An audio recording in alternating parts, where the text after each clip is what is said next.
Perkenalkan, nama saya Hana Melia Nawati dengan NIM 19111-069E10993.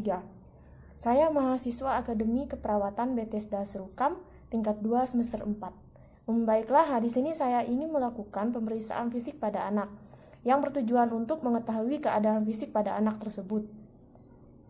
Untuk persiapan alat-alatnya, di sini ada sarung tangan, ada stetoskop, ada termometer, ada meter line, ada pen light, ada kapas lidi, spatel lidah atau tongue spatel, ada kartu Snellen, jam tangan yang ada detiknya, ada garpu tala, ada timbangan anak, ada benda-benda yang beraroma tajam seperti balsem, jahe, dan lain-lain.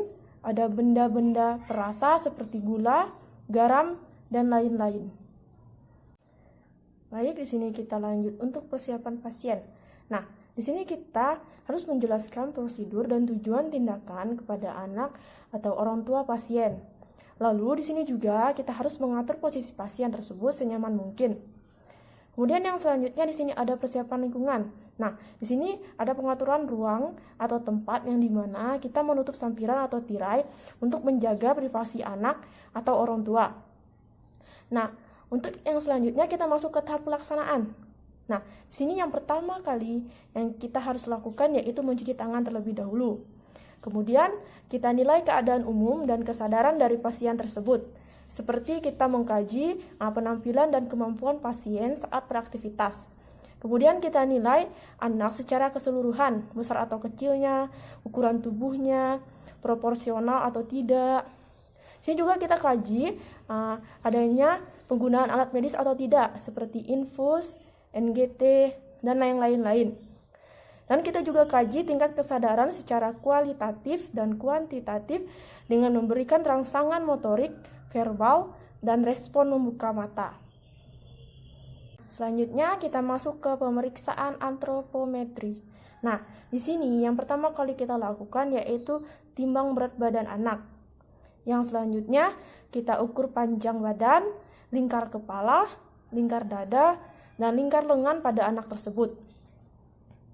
Kemudian kita lanjut ke pemeriksaan tanda-tanda vital atau TTV. Yang pertama kali kita lakukan saat pemeriksaan TTV adalah mengukur suhu tubuh. Sambil menunggu temperaturnya berbunyi, kita sekalian menghitung denyut nadi atau denyut puncak berapa kali per menit.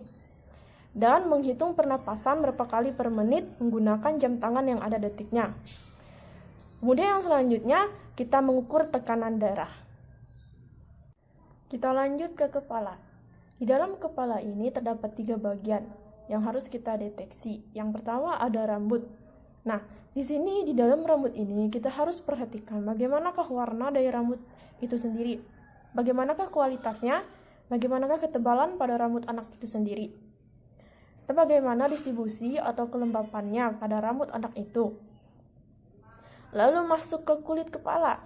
Nah, di sini kita harus perhatikan apakah ada ketombe, apakah ada kutu, apakah ada pembengkakan seperti benjolan atau lesi di kepala atau kulit kepala anak tersebut. Selanjutnya masuk ke bentuk kepala. Nah, di sini yang harus kita perhatikan adalah apakah simetris atau tidak kepala anak tersebut. Selanjutnya kita masuk ke kaji wajah. Nah, di wajah ini yang kita harus perhatikan bagaimanakah wajah anak tersebut. Apakah ada pembengkakan, contohnya udem, ataukah ada lesi pada wajah anak tersebut. Itu yang harus kita perhatikan. Kita juga perhatikan apakah simetris atau tidak wajah anak tersebut.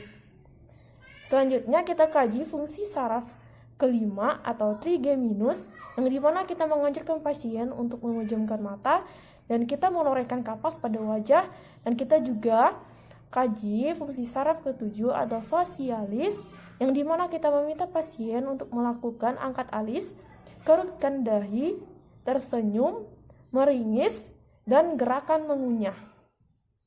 Baik, yang selanjutnya kita masuk ke kaji mata. Yang dimana yang pertama kali kita lakukan yaitu di sini kita melihat apakah simetris atau tidak matanya. Apakah ada ikterus, apakah ada infeksi, apakah mata terbuka atau menutup. Yang selanjutnya kita kaji bentuk kelopak mata. Di sini kita lihat bagaimanakah posisinya. Apakah cekung, dalam, menonjol, atau tenggelam. Di sini kita harus lihat dan kita harus perhatikan saat pemeriksaan. Yang selanjutnya kita kaji apakah adanya strabismus pada mata anak tersebut. Kemudian yang selanjutnya kita kaji warna iris, ukurannya bagaimana, dan kita juga lihat kesimetrisan pada pupilnya. Bagaimana refleksnya terhadap cahaya, itu yang perlu kita perhatikan. Yang selanjutnya kita kaji warna konjuktiva. Apakah warnanya merah muda, lembab, bercahaya, apakah ada pembuluh darah kecil atau jernih, apakah ada peradangan di konjuktivanya. Oke, yang selanjutnya kita melakukan pemeriksaan nervus 2 atau optikus, yang dimana di sini kita memeriksa ketajaman penglihatan pada anak tersebut dengan kartu Snellen.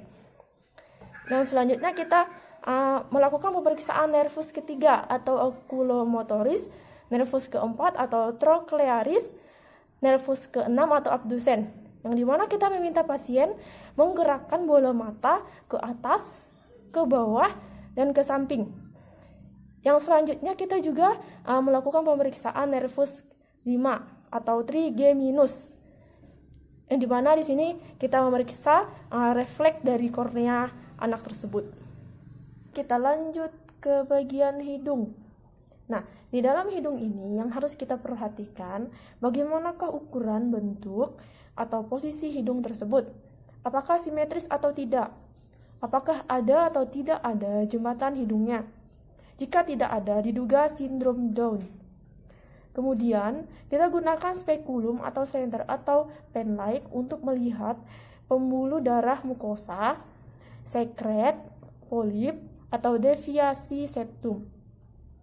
Selanjutnya, ke pemeriksaan nervus 1 atau olfaktoris, yang dimana di sini kita meminta pasien menutup mata dan meminta mencium beberapa barang yang beraroma.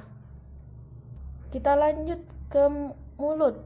Nah, di sini yang pertama kali kita lakukan yaitu kita mengkaji kesimetrisan pada bibir, apakah adanya labiopalatoskisis atau sumbing. Selanjutnya kita juga kaji apakah adanya kekeringan atau sianosis pada bibir anak tersebut. Kemudian kita juga mengkaji apakah adanya stomatitis atau sariawan. Yang selanjutnya kita kaji warna, jumlah gigi, dan adanya bau mulut pada anak tersebut. Apakah ada bengkak pada gusinya, apakah ada pendarahan pada gusinya. Yang selanjutnya kita juga mengkaji apakah adanya gangguan pada gigi anak tersebut seperti karang gigi, gigi berlubang, dan periodontitis. Yang selanjutnya juga kita mengkaji kebersihan lidah atau adanya infeksi jamur pada lidah anak tersebut.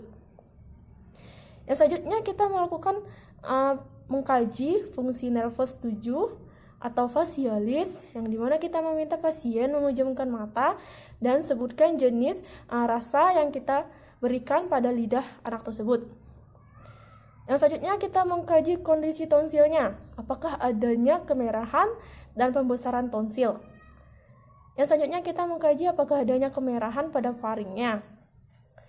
Yang selanjutnya kita melakukan pemeriksaan nervus 8 atau hipoglossus, yang dimana kita meminta pasien untuk mendorong lidah ke kedua pipi. Kita lanjut ke telinga. Nah, di telinga ini yang harus kita perhatikan adalah apakah simetris atau tidak telinga kiri dan kanannya. Kemudian pada bagian atas daun telinga, apakah setinggi mata atau tidak. Kalau tidak akan dicurigai sindrom Down. Kemudian daun telinga dilipat, jika lama baru kembali ke posisi semula, itu menunjukkan bahwa tulang rawan masih lunak. Yang selanjutnya pada kanalis auditorius ditarik ke bawah, kemudian ke belakang. Ini dilakukan untuk melihat apakah ada serumen atau cairan. Kemudian kita kaji fungsi saraf ke-8 atau akustikus, yang dimana kita melakukan tes pendengaran atau Rine, Swabbage, dan Weber, yang dimana di sini kita menggunakan detik jam tangan. Nah, kita masuk ke leher. Nah, di leher ini yang pertama kali kita lakukan adalah kita periksa terlebih dahulu arteri karotisnya. Kemudian kita kaji apakah adanya kaku leher pada leher anak tersebut. Kemudian kita raba tiroidnya apakah terdapat kelenjar tiroid atau bagaimanakah kelenjar getah beningnya itu yang sangat-sangat perlu kita perhatikan pada anak. Yang selanjutnya kita melakukan pemeriksaan nervus ke-12 atau aksesoris yang dimana kita menekan bahu klien dan meminta klien untuk melawan tekanan. Kita lanjut ke dada. Nah, di dada ini yang pertama kali kita harus menginspeksi bentuk dadanya seperti apa. Adakah kesimetrisan dada anak tersebut? Lalu kita lihat bagaimanakah gerakan dada anak tersebut, apakah adanya deponitas atau tidak. Itu yang harus kita perhatikan. Lanjut ke palpasi. Nah, di sini kita palpasi apakah adanya penonjolan, pembengkakan pada saat kita palpasi dada anak tersebut. Lanjut lagi ke paru-paru. Nah, di sini kita harus inspeksi terlebih dahulu bagaimanakah kesimetrisan pada pengembangan paru serta diameternya, anteroposteriornya seperti apa, dan transporalnya serta kelainan tulang belakang ada atau tidakkah, lordosis, tiposis, atau skoliosis seperti itu. Nah, lanjut untuk pengembangan dada atau kita lakukan palpasi pada parunya. Kita lihat bagaimana pengembangan dada. Apakah adanya nyeri pekan, apakah adanya massa, apakah adanya peradangan, bagaimanakah itu bisa terjadi. Kita lihat bagaimanakah bentuknya, itu yang perlu kita perhatikan. Lanjut ke auskultasi. Di sini kita dengar apakah adanya bunyi paru, apakah adanya suara napas tambahan. Itu yang perlu kita perhatikan. Lanjut ke jantung. Nah, di jantung ini kita inspeksi terlebih dahulu area perikordialnya. Lalu kita ke palpasi pada area aorta serta area pulmonal, area trikuspid, area mitralnya seperti apa. Nah, lanjut lagi ke perkusi. Perkusi ini harus kita perhatikan bagaimanakah batas jantung itu sendiri. Lanjut ke auskultasi. Di sini kita dengarkan bagaimanakah bunyi jantung, apakah adanya bunyi tambahan. Nah, kita lihat apakah adanya murmur atau tidak. Kita lanjut ke pemeriksaan payudara. Kita masuk ke inspeksi. Kita lihat apakah adanya benjolan. Kemudian kita palpasi untuk mengetahui apakah adanya benjolan pada area ketiak. Kita lanjut ke abdomen.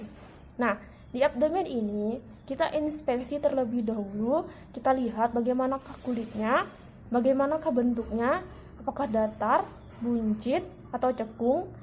Di sini juga kita lihat apakah adanya striae dan bayangan pena atau tidak, apakah adanya hernia umbilikal dan keluaran cairan atau tidak. Dan kita lihat bagaimanakah retraksi otot perut anak tersebut. Kemudian kita auskultasi. Di sini kita dengarkan bagaimanakah bunyi bising usus anak tersebut. Lanjut ke palpasi. Di sini kita palpasi pada hepar dan limpanya. Kemudian lanjut ke perkusi. Di sini kita perkusi apakah adanya timpani atau tidak. Nah, kita lanjut ke punggung. Nah, di punggung ini kita terlebih dahulu susuri tulang belakangnya. Apabila dalam posisi bungkuk, jika tulang belakang rata atau simetris disebut dengan skoliosis postural. Sedangkan jika asimetris atau bahu tinggi sebelah dan vertebra bengkok disebut dengan skoliosis struktural. Di sini juga kita masuk ke genitalia wanita dan pria. Baik, yang pertama di sini kita kaji terlebih dahulu pada genitalianya. Bagaimanakah kebersihannya? Ada atau tidaknya kah cairan pada genitalia anak tersebut? Di sini juga kita kaji ada atau tidaknya kah varises pada vagina wanita. Kemudian kita lihat juga letak dari lubang uretra ada atau tidak. Kemudian yang selanjutnya kita kaji ada atau tidaknya hernia inguinal pada pasien pria dan wanita serta hernia skrotalis pada pasien pria. Kita Kita lanjut ke tangan. Nah, di sini terlebih dahulu kita lihat bagaimanakah warna dan integritas kulitnya. Bagaimanakah bentuknya, simetris atau tidak. Dan kita juga lihat kebersihan dari kuku pada anak yang kita kaji. Jika kukunya dikebawahkan, apakah patah atau tidak. Selanjutnya kita kaji CRT. Nah, di sini kita lihat juga bagaimanakah refleks biceps, triceps, patella, Babinski. Kemudian kita kaji juga apakah adanya tremor atau tidak. Dan kita juga kaji kekuatan otot anak tersebut. Kita lanjut ke kaki. Nah, di sini kita kaji bentuk dari kakinya. Apakah sama panjang ukurannya? Kita juga kaji warna dan integritas kulit anak tersebut. Kemudian kita kaji juga bentuk, warna, dan kebersihan kukunya. Apakah tali pes atau kaki bengkok ke dalam? Baik, untuk yang terakhir, kita bereskan alat dan cuci tangan. Kemudian berikan posisi yang senyaman mungkin pada pasien. Nah, jangan lupa juga untuk lampirkan atau mendokumentasikan hasil tindakan yang telah kita lakukan. Baik, hanya itu yang dapat saya sampaikan. Apabila ada kata yang salah, saya mohon maaf, karena saya juga masih dalam proses belajar.